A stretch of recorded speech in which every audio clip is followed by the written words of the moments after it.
আসসালামু আলাইকুম সম্মানিত দর্শকবৃন্দ, এই মুহূর্তে দেশ ও প্রবাস থেকে যারা আজকে আমাদের এই ভিডিওটি দেখছেন সকলকে আন্তরিক শুভেচ্ছা অভিনন্দন জানাচ্ছি।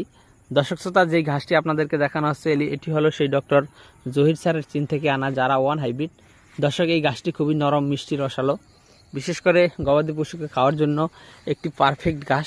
আপনারা শুধুমাত্র কাটার পরে একবার পানি দিয়ে আর যদি দুবার সার দেন, তাহলে দেখা যায় যেদিন কাটবেন, যেদিন গাছটা কাটা হবে তার 2 থেকে 3 দিন পর যদি পানি দেন, পানি দেওয়ার পর দিন যদি সার দেন, সার দেওয়ার আবার 5 থেকে 7 দিন পর যদি সার দিয়ে দেন, তাহলেই কিন্তু এনাফ। দর্শক, এখানে যে গাছগুলো দেখা যাচ্ছে এগুলো কিন্তু আপনার গরুকে খাওয়ানোর জন্য একেবারে পারফেক্ট ঘাস।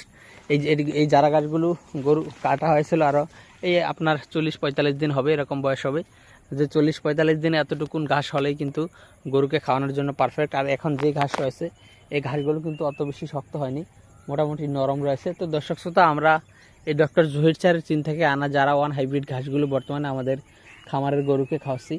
বিশেষ করে এই গাছটি একটু বেশি সময় রেখে দিলে কিন্তু টাইট হয়ে যায়।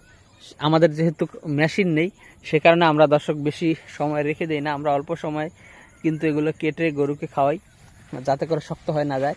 তো দেখেন, এখন যে ঘাসগুলো রয়েছে এগুলো কিন্তু সম্পূর্ণটাই নরম রয়েছে, আর এগুলো আমরা মেশিন ছাড়াই এখন বর্তমানে খাওয়াচ্ছি এবং গরুও কিন্তু সম্পূর্ণটাই মেশিন ছাড়া খেয়ে নিচ্ছে। তো দর্শক শ্রোতা, আপনারা যারা নতুন খামারি তারা চাইলে এই ডক্টর জহির স্যারের চীন থেকে আনা যারা ঘাসটি লাগাতে পারেন। দর্শক, আপনি যদি অন্য ঘাস লাগাতে চান, আমাদের কাছে অন্য সব ধরনের ঘাসের কাটিনি রয়েছে। আপনি চাইলে ইন্দোনেশিয়ান স্মার্ট নেপিয়ারটাও লাগাতে পারবেন, আপনি চাইলে এই যারা ওয়ানটা লাগাতে পারবেন, আপনি চাইলে এলিফ্যান্ট হাইব্রিড লাগাতে পারেন, আপনি চাইলে জাঞ্জিবার লাগাতে পারেন, আপনি চাইলে তাইওয়ান হাইব্রিড লাগাতে পারেন, আপনি চাইলে গুয়াতিমালা লাগাতে পারেন, আপনি চাইলে সবুজ পাকচন বা লাল পাকচন লাগাতে পারেন। দর্শক, আপনি চাইলে যা পানিতে চাষ করা হয় জার্মান হোয়াইট এবং অজানা সেটিও লাগাতে পারেন। দর্শক, আমরা প্রায় 8 থেকে 10 জাতের কাটিনি লাগিয়েছি, ঘাসের কাটিনা আমাদের কাছে রয়েছে। আপনি চাইলে যে কোনো ঘাসের কাটিনি আমাদের কাছ থেকে সংগ্রহ করতে পারেন।